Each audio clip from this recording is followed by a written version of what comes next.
Greetings, everyone. This is Rock and Roll Spot Comanche with the third installment. Hey, I know, much less turnaround between the first installment and the second, or between the second installment and the third installment, the first and second, right? Of the 100 Bullets Retro Comics review, focusing this time on Volume 3, Hang Up on the Hang Low. So, where we left off in Volume 2, two of the Minutemen had been activated by Agent Graves. However, neither of them, however, play a part in this. What does play a part in this, however, is that former Minuteman Lano had been given $2 million and was seemingly mugged for said money. That'll come into play eventually in this. And so we begin on Volume 3, Hang Up on the Hang Low. So the story begins in a bar, and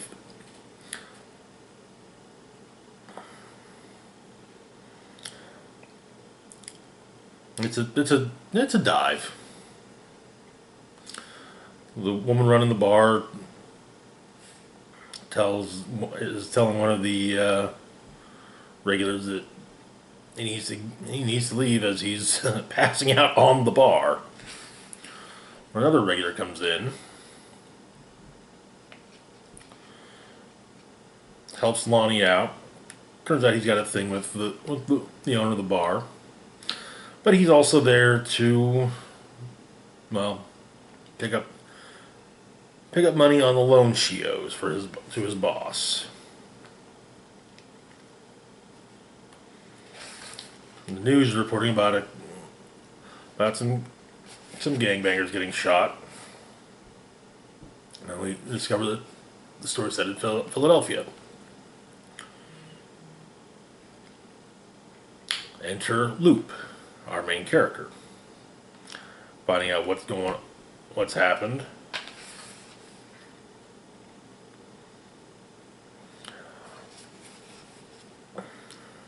Another one of the locals accuses the cops of shooting the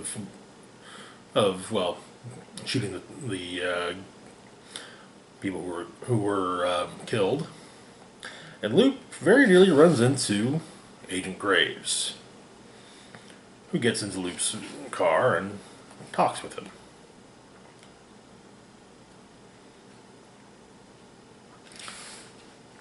And of course, offers Luke the briefcase. The file in there will tell him everything that Luke needs to know about it, what could ever want to know about his father. And Graves explains that he's giving Luke an opportunity. So Luke then goes to the mini mart that his mother works at, picks her up, takes her home.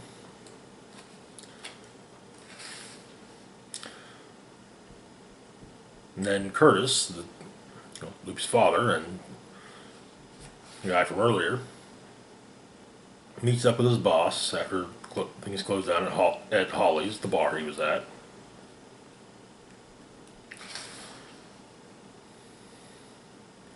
Luke, however, is obsessing over the picture of his father that Graves gave him.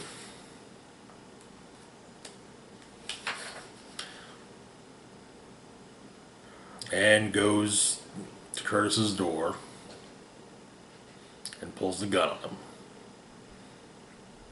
They talk a bit, and Luke finally tells Curtis who he is.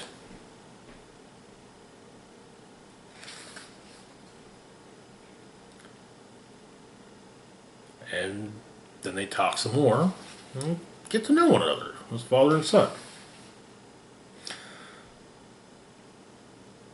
And Curtis also, pops Luke one in the jaw and then hugs his son.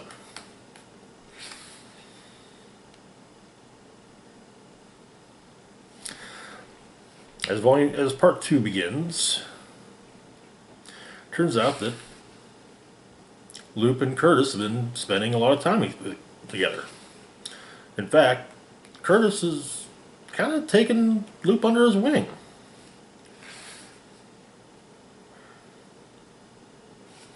Introducing him around to his friends, and basically doing the various underhanded deeds they have to do.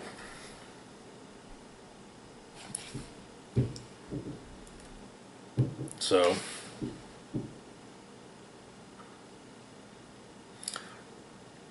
they meet up with a major player in the local underworld, a man named Nino. And Curtis introduces Luke to him, and Nino makes a point of telling Luke to learn from and pay attention to Curtis. Well, turns out they have they've got to go to a cheesesteak place and shake it down, and well, they actually burn the place down because the owner isn't paying up. And the owner pulls a shotgun on Curtis and Luke. And Luke shoots him. So, it turns out that the owner, however, is dealing drugs on the side.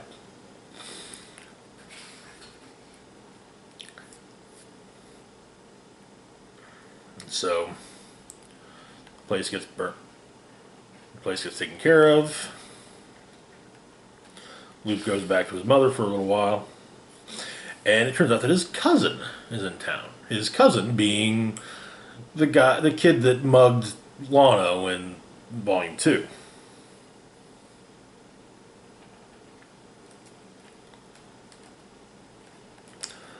While that's going on, however, Agent Graves pays a visit to Curtis. Curtis wanted to know just why Graves sent Luke to kill him. And Graves and Curtis catch up.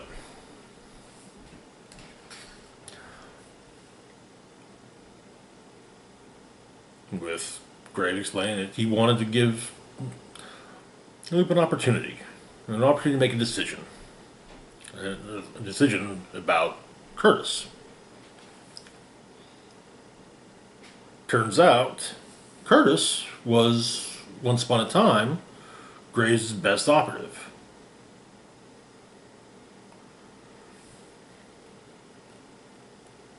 He then explains he's no longer with the Trust.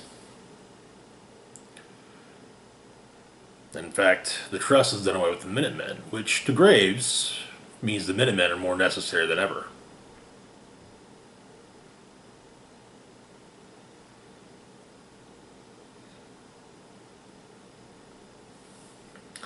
And Graves also explains that he's putting together a new Minutemen group and holding auditions.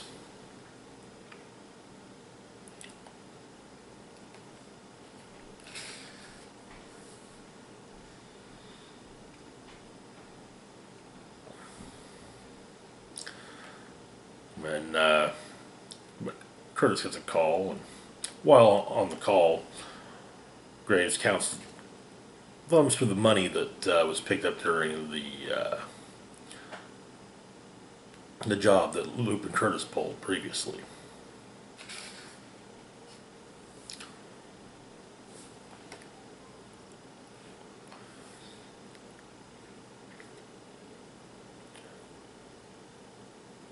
And so, Curtis goes to tell Nino what happened.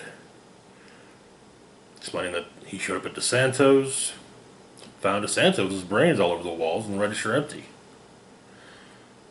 No money. Nino wants to know, is there anything else you're not telling me? Curtis says, no, all right.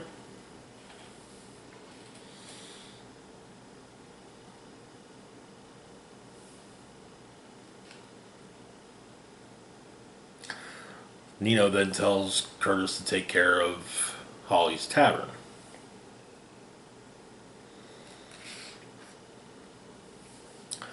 Meanwhile, Luke and his cousin are catching up.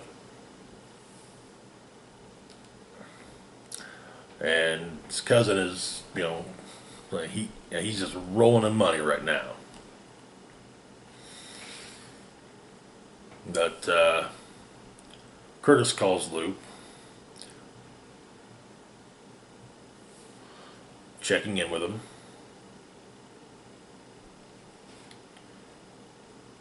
And he explains that he's at a job that night, and it's one he should probably do by himself. So that night at Holly's, he tells Holly what's going on, and yeah, he's going to burn her bar down.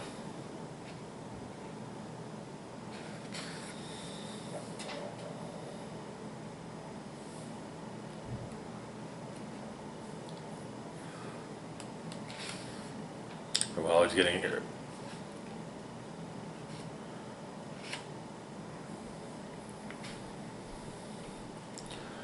While Curtis is setting up the fire, he's interrupted by Nino and his people. Apparently, DeSanto's contact for the drugs let it slip to Nino what happened. And that, well,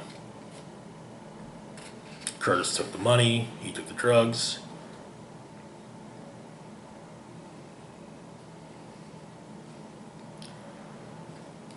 Curtis comes upon his father's dead body just as Holly explodes.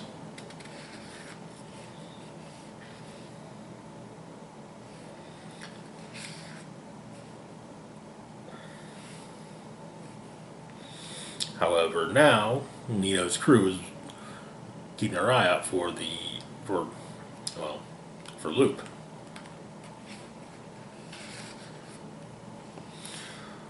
Who turns up with the 45 that Graves gave him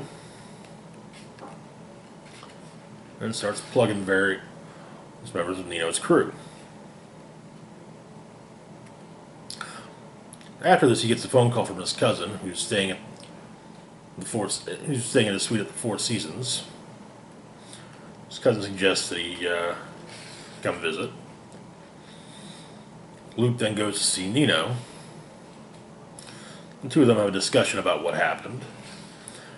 And the Asian lady that plays pool with, who's been playing pool at Nino's, takes on Luke and knocks the shit out of him.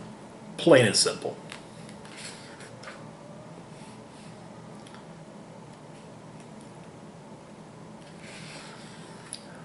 Until he takes a broken champagne bottle to her throat.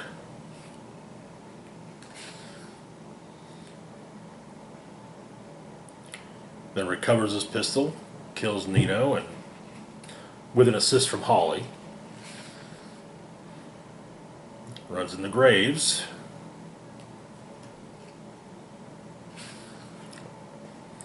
gets him home.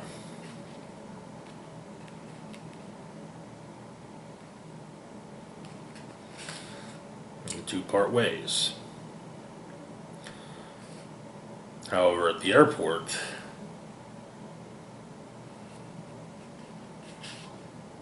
someone else has arrived in town.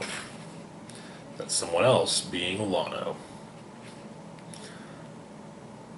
We then pick up later on with Luke Luke and his cousin breaking into Curtis's apartment and meeting Graves. Graves is there to offer him another briefcase.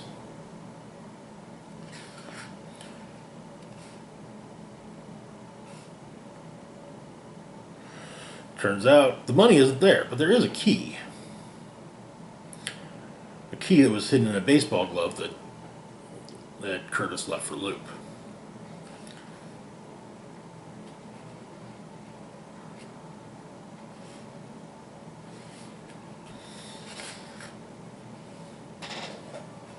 A brief interlude shows that Lano, however, has made it to the Four Seasons and found Luke's cousin and said cousin's girlfriend, as well as the money, or at least what's left of the money that they had.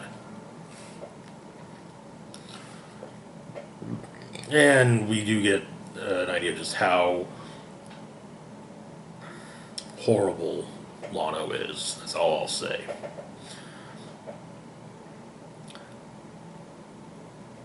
Meanwhile, Loop and his cousin are watching the Phillies play, as the locker that there's a key to seems to correspond with lockers at the park. Sure enough, that's where the money is, as well as a letter from Curtis.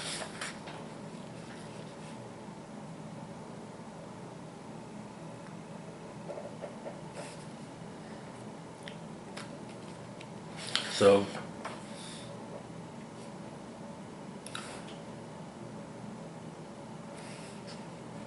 Loop and his cousin go to the Four Seasons, where they find Cheeky, Loop's cousin's girlfriend, tied to her bed, and Lano waiting. Lano kills Loop's cousin, and he's about to.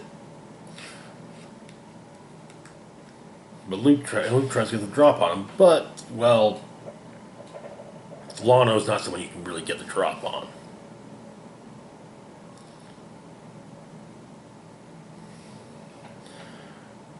He asks, why he was given, why Graves pointed someone at Lano, and Lano's like, and Luke explains it, didn't.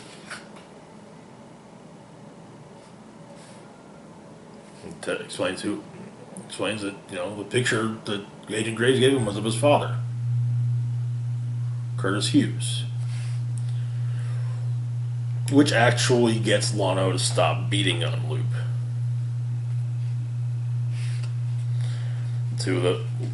Lano and Loop walk out. Lano takes the money from Loop and goes on his way.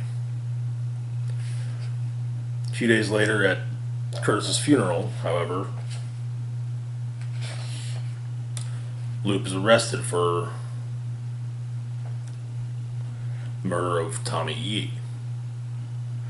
Explained that his fingerprints were all over the broken bottle where he just slit her throat.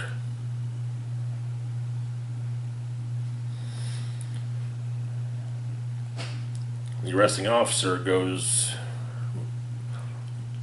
approaches the funeral, where it turns out that the police were given the tip to check the bottle by Agent Graves. And that is where the story ends.